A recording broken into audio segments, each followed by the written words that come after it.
ఊరూరులో తిరిగి పనిచేస్తా ఉన్నాడు కాబట్టి అన్నగారు మిమ్మల్ని ఉద్దేశించి మాట్లాడవలసిందిగా కోరుతూ థ్యాంక్ యూ. వాళ్ళందరి మనసులో ఉన్నది చెప్పలేదని చెప్పి వాళ్ళు సపోర్ట్లు కొడతలేరు, చేతులు లేవాడతలేరు. వాళ్ళకి కావాల్సిన అసలు డబుల్ బెడ్రూమ్ ఇది ఇస్తే బాగున్నది అంతేనా అమ్మా?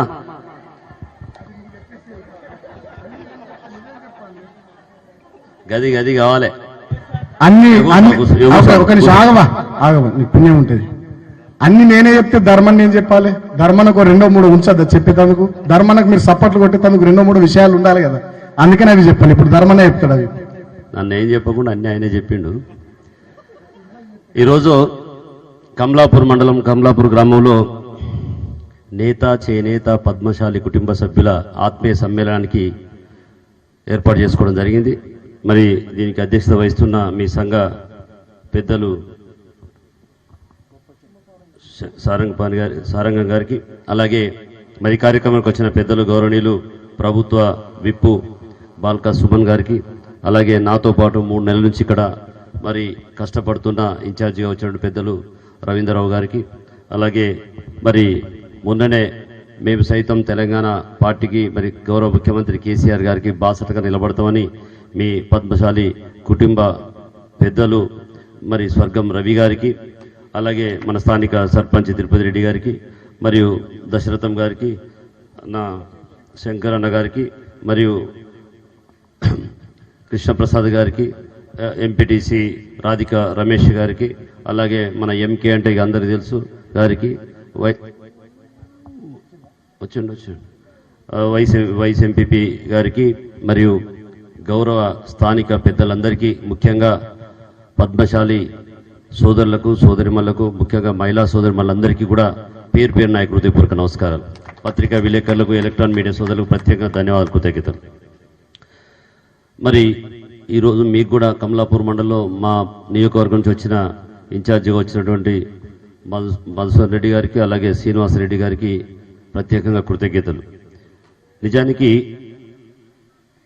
సరే, తెలంగాణ ఏర్పడిన తర్వాత తెలంగాణ రావడానికి ముందు ఎంత కష్టపడ్డామో, తెలంగాణ వస్తే మా బతుకులు బాగుపడతాయి, మా కుటుంబాలు మెరుగైతాయి అని ఎన్నో ఆశలతోటి ఆనాడు పార్టీలకు అతీతంగా, కులాలకు అతీతంగా, మతాలకు అతీతంగా పసి పాప నుంచి పండు ముసలి వరకు మా తెలంగాణ మాకు ఇవ్వండి అని చెప్పి కొట్లాడి సాధించుకున్న తెలంగాణ ఇది. అది కూడా గౌరవ ముఖ్యమంత్రి కేసీఆర్ గారు ఒక్కడుగా బయలుదేరి తెలంగాణ కావాలని బయలుదేరిన రోజు చాలామంది అన్నరికి పక్కపలచటైనా తెలంగాణ తెస్తాడా, ఎంతో మంది వేళ్ళు ఎంతో మంది చేసిందని చెప్పి చాలామంది చాలా రకాలుగా అవమానకరంగా కూడా మాట్లాడడం జరిగింది. అయినా పట్టు సాధించేంత వరకు, తెలంగాణ సాధించేంత వరకు అహర్నిశలు కష్టపడి లాస్ట్కు చావు నోట్లో తలకాయ పెట్టి కూడా నా తెలంగాణ కావాలని చెప్పి సాధించడం జరిగింది. ఆయనే నేను చనిపోయేటోనే బ్రతికినా మరి సాధించుకున్న తెలంగాణలో సామాజిక వర్గం అందరూ కూడా, అన్ని కులాలు అన్ని మతాలు అందరూ కూడా బాగుండాలని చెప్పి ఒక్కటొక్కటిగా ఒక్కొక్క వర్గాన్ని డెవలప్ చేస్తూ, ఒక్కొక్క వర్గానికి లేపుతూ, మరి ఆర్థికంగా బలోపేతం చేస్తూ ముందుకు రావడం జరుగుతుంది. మనం చూసాం, తెలంగాణ తెచ్చుకునే ముందు ఏది చేస్తే బాగుంటుందని చెప్పి ఒక్కొక్కటిగా చేస్తూ వచ్చిండు. రేపు ఏదో ఒక రోజు మన సామాజిక వర్గానికి, పద్మశాలి కుటుంబాలకు కూడా పూర్తి మెరుగయ్యే దిశలో ముఖ్యమంత్రి గారు ఆలోచనలో, ముఖ్యమంత్రి గారు ఆ దిశలోనే పయనిస్తూ ఉన్నారు. ఈరోజు మీరు ఒక్కటిగా చూస్తే, ముందుగా ఏనాడు పల్లెల్లో కరెంట్ లేదు, 24 గంటల కరెంట్ ఇచ్చిన ఘనత మన ముఖ్యమంత్రి కేసీఆర్ గారిది. ఇక నేను స్కీముల గురించి చెప్పాలంటే చాలా ఉన్నాయి. ఇప్పుడు ఇందాక సుమన్ గారు కూడా చెప్పిండ్రు, 2000 రూపాయల పెన్షన్ ఇచ్చినాకనే ఆ కుటుంబంలో ఆత్మగౌరవం పెరిగింది. ఈరోజు రైతుకు రైతు బంధు ఇచ్చిన తర్వాతనే ఆ రైతాంగానికి ఒక ఆత్మగౌరవాన్ని పెంచిండు. అలాగే కళ్యాణ లక్ష్మి ఇస్తే, ఒక పేదింటి ఆడబిడ్డ పెళ్లి చేసుకుంటే ఆ కుటుంబంలో ఆత్మగౌరవం పెరిగింది.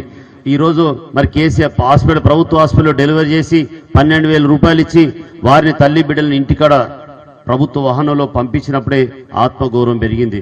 నేను 3 నెలల నుంచి తిరుగుతూ ఉంటే ఇక్కడ ఒక ఆత్మగౌరవం అని పేరు వినబడుతుంది. ఈ ఆత్మగౌరవం ఏందో నాకు అస్సలు అర్థం కాదు ఇప్పటికి కూడా. కానీ గౌరవ ముఖ్యమంత్రి కేసీఆర్ గారు ఒక్కొక్క కుటుంబంలో ఒక్కొక్కరికి ఆత్మగౌరవం పెంచుకుంటూ పోయిండే తప్ప ఎక్కడ ఆత్మగౌరవం అవమానపరిచినట్టు ఎక్కడ లేదు. ఇందాక తనకు తాను స్వార్థంగా పెంచుకుంటూ పోయిండే తప్ప తను ఎందుకు పోయిండో ఇప్పటి వరకు చెప్పలే.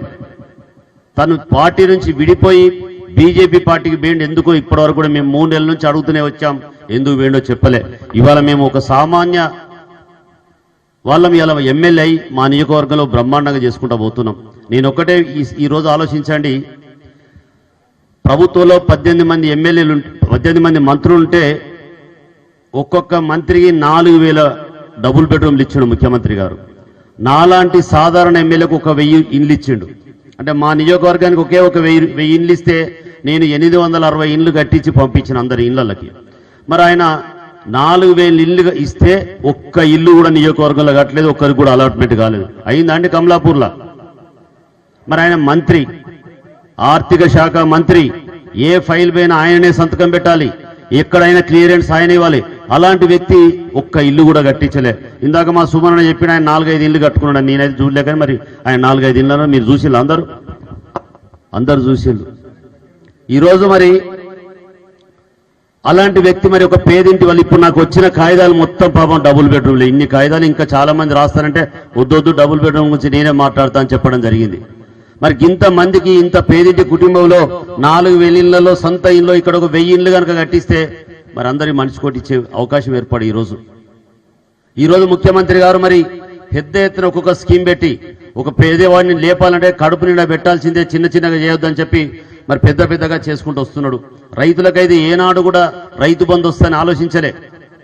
అసలు వ్యవసాయమే దండగా, వ్యవసాయం చేయడం, కూలి పని చేసుకుంటే చాలు, ఎక్కడైనా గుమాస్తా పని చేసుకుంటే బతుకుతామని చెప్పి గ్రామీణ ప్రాంతంలో రైతాంగం అంతా భూములను వదిలిపెట్టి వలసలు పోయి ఈరోజు రైతు బంధు ఇచ్చినాక తర్వాత వాపసు వచ్చి మళ్ళీ వ్యవసాయ రంగాన్ని ముందుకు తీసుకుపోతున్నారు. మరి అలాంటి మీలాంటి పద్మశాలి కుటుంబంలో ఇక్కడ పెద్ద ఎత్తున కమలాపూర్ మండల్లో 5,600 ఓటర్స్ ఓన్లీ పద్మశాలి కుటుంబాలే ఉన్నాయి. పెద్ద ఎత్తున అన్నిటికన్నా పెద్ద కుటుంబం పద్మశాలి కుటుంబమే. మరి ఈడ చేనేత పైన ఆధారపడ్డ కుటుంబాలు ఉన్నాయి. మరి ఇందాక మనవాడు చెప్పాడు, కలర్లు వేసేవాళ్ళు కావచ్చు, చేనేత కార్మికులు కావచ్చు, తిండి తెలియక చాలా మంది బక్కపలిసిన గుండి అనేక రకాల ఆరోగ్యానికి గురై ఆర్థికంగా నష్టపోయిన కుటుంబాలు.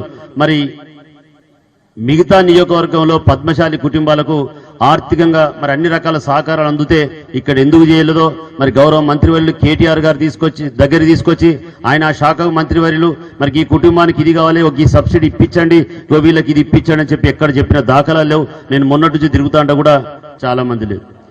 నేను సరే వేరే సబ్జెక్ట్ కన్నా మీ అందరికీ ఒక విజ్ఞప్తి, మా నియోజకవర్గంలో కాకతీయ మెగా టెక్స్టైల్ పార్కు పెట్టి నేను ఒక 1,320 ఎకరాలను ల్యాండ్ ఎక్విజిషన్ చేయడం జరిగింది. మరి ఆ 1,300 ఎకరాల్లో పెద్ద కంపెనీలు రావడం జరుగుతుంది. దానికన్నా ముందుగా మన ముఖ్యమంత్రి కేసీఆర్ గారు ఆ రోజు కడియం సిఆర్ గారి ఆధ్వర్యంలో, జేఎస్ రంజన్ ఆధ్వర్యంలో టెక్స్టైల్ పార్క్ రంగాన్ని అధ్యయనం చేసి రమ్మని నన్ను సూరత్కు, భీమండికి, మరి కోయంబత్తూరుకు పంపడం జరిగింది. పంపినప్పుడు అక్కడ భీమండి దగ్గర సోలాపూర్ పోయినప్పుడు మన వరంగల్ చుట్టుపక్కల ప్రాంతాల పద్మశాలి కుటుంబాలు నాకు అనేక కుటుంబాలు కలిసినాయి. చాలా మంది వాళ్ళని చూస్తే దీన పరిస్థితులు, అంటే ఆర్థికంగా సంపాదించుకుంటున్నారే తప్ప మా కుటుంబాలకు, మా బంధువులకు మేము దూరం అయిపోయినాం, మేము ఇక్కడ దూర ప్రాంతంలో బ్రతుకుతున్నాం, మాకు కూడా ఇట్లాంటి అవకాశం తెలంగాణలో కనిపిస్తే ఇట్లాంటి టెక్స్టైల్ పార్క్ రంగం కనుక మాకు తీసుకొస్తే బాగుండని చెప్పి వాళ్ళు చెప్పిన తర్వాత మేము రాసుకొని వచ్చి ముఖ్యమంత్రి గారికి కలిసిన తర్వాత ఆయన కూడా బాగా రెస్పాండ్ అయిపోయి మరి ఇది పెట్టాలంటే ఏం చేయాలని చెప్పి మొత్తం స్టడీ టూర్ తీసుకొచ్చిన తర్వాత దాని రంగానికి ఇక్కడ టెక్స్టైల్ పార్క్ వరంగల్లో మా నియోజకవర్గంలో పెట్టడానికి మరి అన్ని రకాల ఏర్పాట్లు జరిగినాయి. ఒక 2 కంపెనీలు కన్స్ట్రక్షన్ అవుతున్నాయి. ఇంకా మొన్న ఈ కరోనా కనుక రాకపోతే అన్ని రకాల ఇండస్ట్రీస్ వచ్చేవి ఉండే. ఆ టెక్స్టైల్ రంగంలో తప్పకుండా మరి ఈ కమలాపూర్కి ఇన్ఛార్జిగా వచ్చిన కాబట్టి మీ కుటుంబాలలో కూడా మరి చదువుకున్న యువత కావచ్చు, యువకులు కావచ్చు, మరి చేనేతలో ఉన్నటువంటి మీ ఎక్స్పీరియన్స్ ఉన్న దాని ప్రకారంగా తప్పకుండా ఆడ ఉద్యోగ అవకాశాలు, ఉపాధి అవకాశాలు కల్పిస్తానని చెప్పి కూడా ఈ సందర్భంగా మీకు విజ్ఞప్తి చేస్తూ ఉన్నాం. మొన్ననే కైటెక్స్ కంపెనీ మాకు అక్కడికి రావడం జరిగింది. వాళ్లకు చదువుకున్న యువత, అలా ఎక్స్పీరియన్స్ ఉన్నా లేకున్నా 18 సంవత్సరాల నుంచి 25 సంవత్సరాల యువతకు మాత్రమే, అమ్మాయిలకు నేను ఉద్యోగాలు కల్పిస్తా 4,000 మందికి అని చెప్పడం జరిగింది. వారికి మేమే ట్రైనింగ్ ఇచ్చుకొని మేమే నేర్పించుకొని పెట్టుకుంటామని చెప్తే మొన్న మా పరకాల నియోజకవర్గం నుంచి కూడా పిలిచి మరి ఇంటర్వ్యూస్కి పిలవడం జరిగింది. దానిలో భాగంగా మీ కమలాపూర్ మండలంలో ఉన్నటువంటి, ముఖ్యంగా ఇక్కడ ఉన్నటువంటి పద్మశాలి కుటుంబంలో పిల్లలకు అవకాశం కల్పిస్తా అని చెప్పి కూడా నేను ఈ సందర్భంగా తెలియజేస్తున్నాం. అయితే మాకు సోలాపూర్ దగ్గర మన పక్కకున్నటువంటి కంఠాత్మకూరు గ్రామస్తులు చాలా మంది పద్మశాలిలు కలిసినప్పుడు వాళ్ళందరూ ముందుపడి మాకు కూడా ఈ టెక్స్టైల్ పార్క్ దగ్గర మాకు ఓనర్ కమ్ వర్కర్గా మాకు ఒక యూనిట్ పెట్టించండి అని చెప్పి ఒక 200 కుటుంబాలు మన జిల్లాలో ఉన్న వాళ్ళందరూ రావడం జరిగింది. వారికి గౌరవ మంత్రివర్యులు కేటీఆర్ గారి దగ్గర తీసుకుపోయి వాళ్ళకి ఇవన్నీ ఇట్లా చేద్దామని చెప్తే వారే ఉత్సాహంగా ఒక్కొక్క యూనిట్కు 2 కోట్ల రూపాయలతోటి 200 మందికి ఈరోజు మరి 500 మందికి 2 కోట్ల రూపాయలతోటి మరి శాంక్షన్ చేయడం జరిగింది. దానికి ఒక్కొక్క యూనిట్కి 80 లక్షల రూపాయల సబ్సిడీ కూడా ఇచ్చి ప్రవేశపెట్టడం జరిగింది. దానికి త్వరలో వాళ్ళు కూడా పెట్టుకోబోతున్నారు.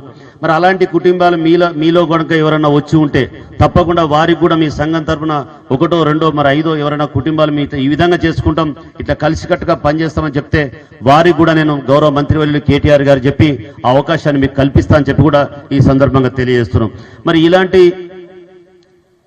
ఇలాంటి దాన్ని నాకన్నా ఎక్కువ ఒక ఆర్థిక శాఖ మంత్రివర్యులు ఈ పాటికి మీకు చేసి ఉండాల్సి ఉంది. ఈ రోజు మంత్రివర్యులు కేటీఆర్ గారు సిరిసిల్లలో మరి పద్మశాలి కుటుంబాలకు ఎన్నో రకాల ప్రోత్సాహాలు ఇచ్చి ఎన్నో రకాల వాళ్లకు అభివృద్ధి దిశలో వాళ్ళు తీసుకుపోతా ఉన్నారు. వారు కూడా నన్ను ప్రోత్సహిస్తా ఉన్నాడు. నీ దగ్గర టెక్స్టైల్ పార్క్ వచ్చింది, ఖచ్చితంగా నువ్వు ఈ విధంగా పనిచేయని చెప్పి నన్ను కూడా ముందుకు తీసుకుపోతున్నాడు. అలాంటిది ఇక్కడ కూడా కేటీఆర్ గారిని పట్టుకొని ఇక్కడ చేయాల్సిన అవసరం ఉండే. ఏదేమైనా ఈరోజు మీరు ఒక్కసారి ఆలోచన చేయాలి. మరి ఒక మంచి అవకాశం ఉన్న మంత్రి ఇక్కడ ఉండి కూడా మీకు ఏం చేయలేదంటే మరి మనం ప్రభుత్వం తరఫున ఉండి మన కుటుంబాలను బాగుపరుచుకుందామా లేదా అనేది మీరు ఒకసారి సంఘ పెద్దలు ముఖ్యంగా ఆలోచించాలి. మీరు అడిగినవి చిన్నవి అండి, ఇప్పుడు అడిగినాయి ఇది కాదు మీకు కావాల్సింది.